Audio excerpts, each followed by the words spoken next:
भोली भेड़ और बिजलू हाथी की आपस में बहुत गहरी दोस्ती थी। दोनों मुश्किल में एक दूसरे की मदद करते थे।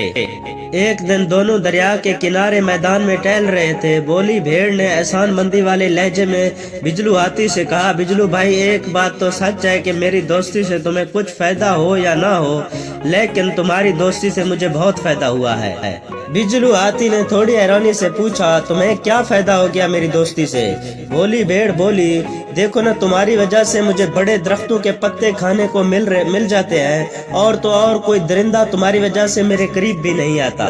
बिजलू हाथी ने शुक्रिया अदा करते हुए कहा, अरे भोली बहन, ऐसी कोई बात नहीं, बस अल्लाह हमारी दोस्ती को बुरी नजर से बचाए। यहाँ ये दोनों बातों में मसरूफ थे कि दूसरी तरफ बज्जू भेड़िया अपनी टीम के साथ जानवरों को तंग करने के लिए नया प्लान बनाने में मसरूफ था। बज्जू भेड़िया बोला, यारो, अब की बार क्यों न दरिया के किनारे वाले मैदान में अपनी ताकत का मुजाहरा किया जाए। वहाँ बहुत से कमजोर जानवर आते हैं, खूबसूरत हरे भरे मैदान का नजारा भी हो जाएगा और भेड़ बकरियों के साथ तफरी भी। भेड़िया बोला, बहुत खूब, बहुत मजा आएगा, लेकिन एक बात की टेंशन है। बज्जू भेड़िया उकड़ाते हुए बोला, हमें किस बात की टेंशन है? टप्पू, हम रोज कमजोर जानवरों को डराते तो हैं, कहीं ऐसा ना हो कि हमें किसी बड़ी मुसीबत का सामना करना पड़े। बज्जू ने तेवर चढ़ाए और उकड़ाते हुए कहा, इस जंगल में मेरी जैसी ताकत किसी ने नहीं, जो भी सामने आएगा पछताएगा। कुछ दिनों के बाद बज्जू भेड़िया अपने साथियों के साथ दरिया के किनारे मौजूद था। जैसे ही जानवरों की नजर बज्जू और उसके साथियों पर पड़ी तो वो इधर उधर भागने लगे, क्योंकि सब जानवर ही उसकी हरकतों से तंग थे। बज्जू भेड़िया ये देखकर खुशी से फूले न समा रहा था कि दूसरे जानवरों के दिलों में इसका कितना खौफ है। बस यही सोचकर वो इसके साथ जोर जोर से गराने लगा।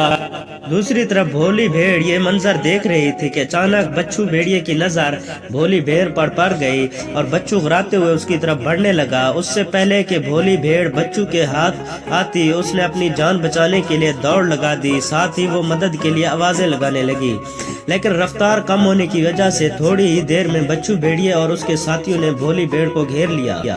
बिज्जू भेड़िया फातिहाना अंदाज में अपने साथियों से बोला, ये भोली हमेशा बिजलू हाथी की वजह से बच जाती है, आज इसको कौन बचाएगा? साथ ही बिज्जू और उसके साथी जोर जोर से कह लगाने लगे। भोली भेड़ सहमी हुई भेड़ियों के बीच में खड़ी थी और दिल ही दिल में अल्लाह से दुआ कर रही थी कि उसे इस मुसीबत से बचा ले। इससे पहले कि बिज्जू भोली भेड़ पर हमला करता, उसे दाएं तरफ से एक चंगाड़ सुनाई दी। बिज्जू ने मुड़कर देखा तो उसके अवसान खता हो गए, क्योंकि वहां बिजलू हाथी अपने 10-15 साथियों के साथ भोली भेड़ की मदद के लिए दौड़ा चला आ रहा था। ये देखते ही सारे भेड़िए दुम दबाकर वहां से भाग गए। प्यारे दोस्तों, इस कहानी से हमें दो बातें मालूम हुई।